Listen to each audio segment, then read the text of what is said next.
فرضوں کے بعد اجتماعی دعا سنت نہیں ہے، آپ اسے سنت سمجھ کر نہ کریں، آپ ضرورت سمجھ کر جب بھی کریں ضرورت سمجھ کر کریں، اس کے لیے آپ کو دلیل کی ضرورت نہیں۔ جیسے مثال کے طور پر میں نے ایک گلاس پانی کا رکھا ہوا ہے اور وقفے سے میں نے پیا ہے۔ اب اگر میں کہوں کہ جب بھی تقریر ہو پانی کا گلاس رکھنا چاہیے اور 2-3 دفعہ تقریر کے دوران پینا چاہیے، تو یہاں 10 بندے کھڑے ہو جائیں گے کہ جی یہ کدھر لکھا ہوا ہے، اس کی دلیل۔ میں اس پانی کو سنت سمجھ کے نہیں پیتا، ضرورت سمجھ کے۔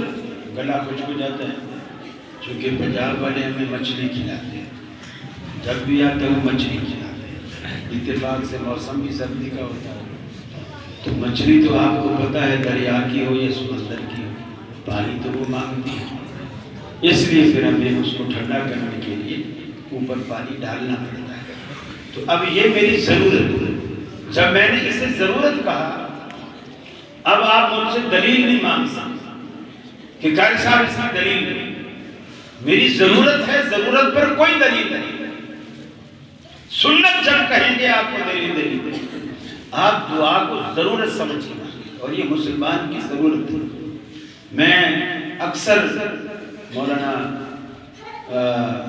سلفی رحمۃ اللہ علیہ، اسماعیل سلفی رحمۃ اللہ علیہ ان کی مثال دیتا ہوں، وہ اکثر نمازوں کے بعد دعا مانگتے تھے اور باقی مسجدوں میں نہیں مانگتے تھے۔ کسی اہل حدیث نے ان سے پوچھا، حضرت آپ اکثر نمازوں کے بعد دعا مانگتے ہیں، دوسری مسجد والے تو نہیں مانگتے ہیں؟ انہوں نے کہا بیٹا ہو سکتا ہے ان کی وہ ساری ضرورتیں پوری ہو گئی ہوں، میری تو ابھی بہت ساری ضرورتیں باقی ہیں، میں اس لیے مانگتا ہوں۔ تو دعا آپ کی ضرورت ہے، ضرورت سمجھ کے مانگے، اور امام نہیں مانگتا، آپ کی ضرورت ہے، آپ بیٹھے مانگتے رہیں۔ اور اگر مقتدیوں کی ضرورت نہیں ہے، امام کی ضرورت ہے، وہ بیٹھا مانگتا رہے۔ آپ امام کو نہیں روک سکتے، امام آپ کو نہیں روک سکتے، اور اگر امام کے ساتھ کسی نے ہاتھ اٹھا بھی لیے ہیں تو امام نے تو آپ سے نہیں کہا بھائی میں دعا مانگنے لگا ہوں میرے ساتھ دعا مانگو، آپ خود ہی اس کے ساتھ ہاتھ اٹھا رہے ہیں۔ اور اگر کوئی درخواست کر لے، چاہے فرض ہو یا نہ ہو، اگر کوئی درخواست کر لے تو پھر اللہ کے رسول کی سنت ہے جب کوئی دعا کے لیے درخواست کرتا آپ انکار نہ کرتے، آپ دعا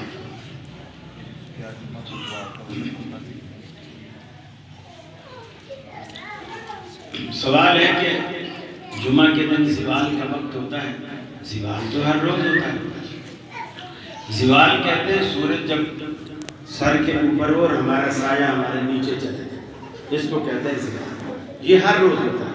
سوال یوں نہیں ہونا چاہیے کہ جمعے والے دن زوال ہوتا ہے کہ نہیں ہوتا، سوال یہ ہے کہ جمعے والے دن زوال پہ نماز نہ پڑھنے کی پابندی ہے کہ نہیں ہے، یہ سوال ہے۔ زوال تو ہر روز ہوتا ہے، زوال تو بیت اللہ میں بھی ہوتا ہے، سورج تو اپنا کام کر رہا ہے۔ ہاں جمعے والے دن زوال کے وقت آپ کو اس بات کی پابندی نہیں ہے کہ اب آپ زوال پہ رکے نماز نہ پڑھیں، یہ پابندی آپ پر نہیں۔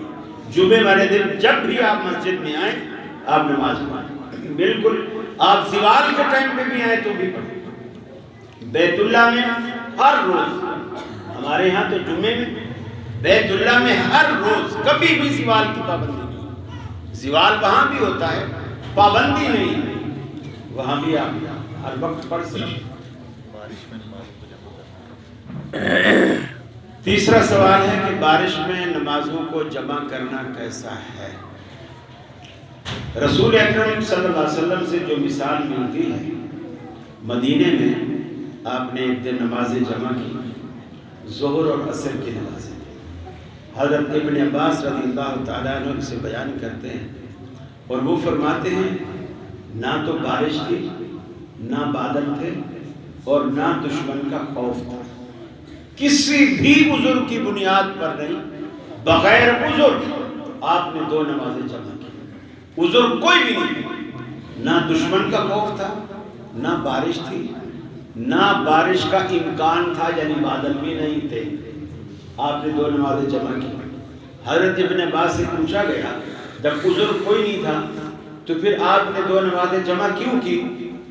تو انہوں نے کہا تاکہ امت کے لیے آسانی ہو، یعنی کبھی بھی امت کو کوئی ایسی ضرورت پڑ جائے، ضرورت پیش آ جائے، اس میں بارش بھی ایک ضرورت ہے، کرفیو لگا ہوا ہو وہ بھی ایک ضرورت ہے، آپ نے سفر کرنا ہے وہ بھی ایک ضرورت ہے، تو آپ یہ نمازیں جمع کر سکتے ہیں۔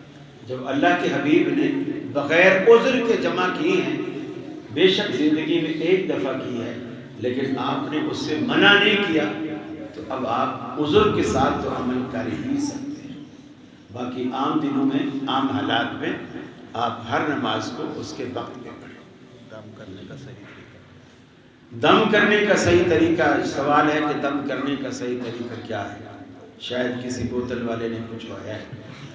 دم کرنے کا صحیح طریقہ یہ ہے کہ مریض کو سامنے لاؤ، یا آپ مریض کے پاس چلے جاؤ یا مریض کو اپنے پاس بلواؤ اور مریض پہ دم کرو۔ بوتل میں دم نہیں کرو، نمک میں، چینی میں، دھاگے میں، جانوروں کے چارے پہ، آٹے میں، کسی چیز میں دم نہیں ہے۔ دم مریض ہے، جو مریض ہے۔ اب دیکھو حضرت جابر بن عبداللہ رضی اللہ تعالیٰ عنہ نے سانپ کے کانٹے پہ دم کیا، سورہ فاتحہ پڑھی، 40 بکریاں بھی لے آئے، تو وہ بھی جس مریض کو ان کا جو سردار تھا سانپ نے کاٹا تھا، اسی مریض کے اوپر دم کرتے۔ مریض یہ نہیں کہ ان کو بوتل پاڑ کے دے آئے تھے، بولے پیچھے پلاتے رہنا، ہمیں 40 بکریاں دے دو۔ اسی وقت مریض کے اوپر دم کرتے رہے اور اسی وقت دم کرتے کرتے اسی وقت وہ ٹھیک ہوا، اسی وقت جو معاہدہ ہوا تھا اگر ٹھیک ہو گیا تو ہم بکریاں لیں گے، جب وہ ٹھیک ہو گیا 40 بکریاں لی اور آ گئے۔ یاجوج ماجوج سے مراد وسطی ایشیائی اقوام ہے؟ نہیں، ایسی قرآن مجید میں حدیث میں کوئی صراحت نہیں ہے۔ کچھ لوگ تو چائنیز کو کہتے ہیں یہی یاجوج ماجوج ہے، یہ تو ابھی باہر نکلے ہوئے ہیں۔ اللہ کے نبی نے فرمایا سکندر اعظم ذوالقرنین نے ان کے ارد گرد دیوار بنائی، وہ بستی میں آ نہیں سکتے، لوگ کہتے ہیں وہ دیواریں چین ہیں، وہ تو باہر نہیں آ سکتے۔ چینی تو پاکستان میں ساری سڑکیں بنا رہے ہیں۔ آپ کا یہ کون سا موٹر والا سیپ ہے، سارے چینی بنا رہے ہیں۔ تو یہ جو یاجوج ماجوج باہر نکلے ہیں، قیامت تو پھر سمجھو آ گئی۔ یہ ایسی وہ کسی کو پتہ نہیں۔ اب یہ دیکھو، یہ بھی اللہ کی قدرت کہ اس ترقی یافتہ دور میں جہاں ہر چیز ہر کسی کو معلوم ہے، وہ پوری کی پوری مخلوق ہے، اللہ نے انہیں کہاں رکھا ہوا ہے دنیا کو پتہ ہی نہیں، دنیا کو پتہ ہی نہیں۔ تو بہت ساری چیزیں ہیں جو اللہ کی قدرت کا شاہکار ہے۔ بہرحال یہ جو قیامت کے قرب کی بڑی بڑی جو نشانیاں آئیں گی، علامات کبریٰ جنہیں کہا جاتا ہے، وہ اللہ تعالیٰ نہ کرے کہ ہمیں دکھائے، بہت تکلیف والا معاملہ ہوگا اور وہ برے لوگوں کے ساتھ ہوگا۔ اللہ تعالیٰ اس سے پہلے ہمیں اٹھا لے۔ آمین۔ دجال کی حقیقت کیا ہے؟ سوال ہے کہ دجال کی کیا حقیقت ہے؟ بالکل صحیح ہے، اللہ کے رسول صلی اللہ علیہ وسلم نے بتلایا ہے کہ دجال آئے گا اور اس کو عیسیٰ علیہ السلام قتل کریں گے، عیسیٰ علیہ السلام کے ہاتھوں قتل ہوگا، اور یہ فتنہ دجال بہت بڑا فتنہ ہوگا، پوری دنیا میں گھومے گا اور پوری دنیا میں گھومے گا سوائے مکے اور مدینے کے، اس میں داخل نہیں ہو سکے گا۔ مکے اور مدینے میں اللہ فرشتوں کا پہرا لگا دے گا، وہ اس میں داخل نہیں ہو سکے گا، باقی پوری دنیا میں سیر کرے گا، اور اللہ تعالیٰ اس کو وہ پاور دے گا جو آج کل کے پیر فقیر اس کے مقابلے میں کچھ بھی نہیں ہے، کچھ بھی نہیں۔ اور میں پھر یہی کہتا ہوں کہ اللہ کا کتنا بڑا احسان ہے، اس نے ہمیں کیسا پختہ عقیدہ دیا ہے۔ لوگ قبر والوں کے فضائل بیان کر رہے تھے، جی فلانا مرید آیا، سلام کیا اور اندر سے قبر میں سے پیر صاحب کا ہاتھ نکلا ہے سلام کرنے کے لیے، پھر واپس اندر چلے گئے۔ فلانے کا اونٹ جنگل میں چل رہا تھا، برابر میں کسی بزرگ کی قبر تھی، اونٹ بیمار ہو کر اس نے کوئی ویسی چیز کھا لی، بیمار ہو کر گرا، تڑپنے لگا، قبر میں سے ایک بندہ نکلا، ہاتھ میں اتنا بڑا چھرا تھا، وہ آیا، اس کو بسم اللہ پڑھ کے ذبح کیا اور پھر واپس چھرے سمیت قبر میں چلا گیا۔ اب کوئی پوچھے قبرستان میں کسائی دفن ہے، اور کسائی بھی چلو دفن، تو چھرے سمیت عجیب، کوئی بھی نہیں پوچھتا، کوئی بھی سوال نہیں کرتا۔ اب ان لوگوں کے سامنے جب دجال اپنے کرتب دکھائے گا جو اللہ نے اس کو پاور دی ہوگی، ایک شخص کو مار بھی سکے گا، زندہ بھی کر سکے گا۔ کوئی کہے گا اچھا تو میرے ابا کو جو آج سے 25-30 سال پہلے فوت ہو گیا ہے، میرے ابا کو کھڑا کر، وہ حکم کرے گا، اس کا ابا زندہ کھڑا ہوگا اور وہ دیکھے گا، پہچانے گا۔ تو یہ بریلوی سارے کے سارے قدموں میں گرے پڑے ہوئے، اس وقت کہیں گے یہ مزار والے بھی جھوٹے ہیں، اصل خدا تو اب آیا، اس نے میرے نانا کو بھی اٹھا دیا، دادا کو بھی اٹھا دیا، پھر ان کو مار دے گا، مارنے کے بعد پھر اٹھا دے گا۔ 3 دفعہ اس کو یہ پاور ہوگی، 4تھی دفعہ نہیں ہوگی۔ لیکن یقین مانی ہمیں اب بھی کوئی قبروں کے شعبدے سناتا ہے، ہم کہتے ہیں ضرور یہ کوئی شیطانی حرکت ہوگی، ہمیں یقین ہی نہیں آتی۔ اور نبی کریم صلی اللہ علیہ وسلم نے فرمایا عرب میں ایک قبیلہ ہے بنو تمیم، بنو تمیم عرب کا ایک قبیلہ ہے، وہ سارے کا سارا قبیلہ اہل حدیث ہے، سارا قبیلہ اہل حدیث ہے۔ اور یہ جو سعودی عرب کی بڑی بڑی جو عہدے ہیں نا، مثلا یہ قضات کا عہدہ ہے جو وہاں کا قاضی ہے، ائمہ مساجد میں جو بڑے بڑے عہدے دار ہیں، حج کا خطبہ دینے والا ہے، اور یہ سارے بنو تمیم اسی قبیلے سے تعلق ہے۔ آپ نے فرمایا دجال کے لیے بنو تمیم قبیلہ اتنا سخت ثابت ہوگا کہ دجال کو یہ بنو تمیم لوہے کے چنے چبوا دے گا، لوہے کے چنے چبوا دے گا۔ ساری دنیا سے سب سے زیادہ مخالف اور ڈٹ کر مقابلہ کرنے والے بنو تمیم ہوں گے۔ اور آج بھی سعودیہ میں جا کے دیکھو، بنو تمیم سارا قبیلہ ہے حدیث۔ الحمدللہ اللہ کا بڑا احسان ہے، قبر پرستی سے اللہ نے ہمیں بچایا ہوا ہے، اور انشاءاللہ اس وقت بھی دجال کے فتنے سے اللہ رب العالمین محفوظ فرمائے۔ مسجد کے نمازی لالا عبد الواحد ان کے والدین کا ہے، یہ آخری پرچی ایک اور جی، یہ یوٹیوب پر چینل بنا کر اسے مونیٹائز کروا کر پیسے کر لینا، ایڈز لگتی ہیں اوپر۔ دیکھیے اگر تو وہ ایڈ ناچنے والوں کے آتے ہیں اور آپ کو اس کے پیسے ملتے ہیں تو حرام ہے۔ اس میں بھی میرے خیال ہے آپشن ہوتا ہے، آپ پابندی لگا سکتے ہیں کہ میرے چینل پر اس طرح کے ایڈ چلیں اور اس طرح کے نہ چلیں، لیکن چونکہ پیسے کے لالچ میں اور پیسہ بھی ڈالروں میں ملتا ہے تو لوگ یہ نہیں کہتے، پھر ہر طرح کے ایڈ آ رہے ہوتے ہیں، حتیٰ کہ ننگی لڑکیاں بھی آ رہی ہوتی ہیں، اور مولوی صاحب اپنی تقریر پہ ننگی لڑکیاں نچوا کر بھی اس کے پیسے لے رہے ہیں۔ اور ایک اور کہتے ہیں جی جو ٹی وی پر مطلب علماء جاتے ہیں ادھر بھی تو ایڈز لگتے ہیں، مطلب وہ عورتیں ہوتی ہیں صابن وغیرہ کی مشہوری دیتے ہیں، تو وہ بھی وہ ایڈ ہمارے سامنے نہیں آتے، نہ ہمیں دکھاتے ہیں۔ ہم جہاں بیٹھے ہوتے ہیں وہاں مولوی بیٹھے ہوتے ہیں یا سننے والی پبلک بیٹھی ہوتی ہے، ایڈ والا چینل ہی الگ ہوتا ہے، اس وقت ہمارا ٹائم بند کر دیا جاتا ہے، یعنی ہمارا ٹائم اس وقت نہیں ہوتا، اور جب ہمارا ٹائم ہوتا ہے تو اس وقت ایڈ نہیں ہوتا ہے۔ ایک بندہ وہ فرما دیں نہیں بتائیں۔ ایک بندہ وہ کہتا ہے کہ نبی علیہ الصلوۃ والسلام پہ جادو نہیں تھا چلا، یہ شیطانی عمل ہے۔ اس وقت جادو کی جو دعائیں یا قرآنی صورتیں، آخری 2 صورتیں اللہ نے رسول اللہ صلی اللہ علیہ وسلم پر جادو ہونے سے پہلے نہیں اتاری تھی، ٹھیک؟ یہ اتاری ہیں آپ پر جادو ہونے کے بعد، جادو ہونے کے بعد۔ اس کے بعد آپ بتائیے کہ جو صحابہ کرام اس کو پڑھتے تھے، عمل میں لاتے تھے، خاطر میں لاتے تھے، پھر کتنے لوگوں پر جو ہے وہ جادو کیا گیا۔ ہمیں جادو کے وجود سے انکار نہیں ہے، جادو کے وجود سے ہمیں کبھی بھی انکار نہیں ہے۔ یہ تو بخاری شریف میں اللہ کے رسول پر ہوا، ہمیں اس سے انکار نہیں۔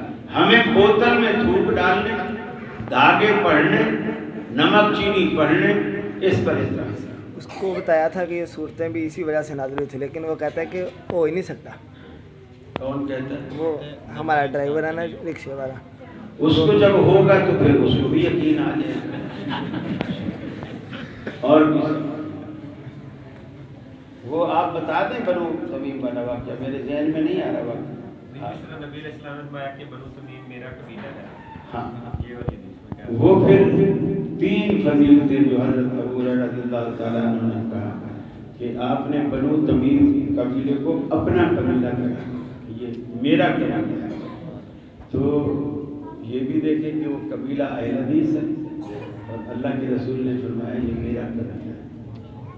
ویسے دیوبندیوں کے عالم ہیں مولانا خلیل احمد سہارنپوری، خلیل احمد سہارنپوری، انہوں نے بخاری شریف کے شرح میں اور مقدمے میں ایک بات لکھی ہے کہ امام بخاری رحمۃ اللہ علیہ انہوں نے خواب دیکھا، یہ دیوبندی عالم لکھ رہا ہے امام بخاری رحمۃ اللہ علیہ کے بارے میں۔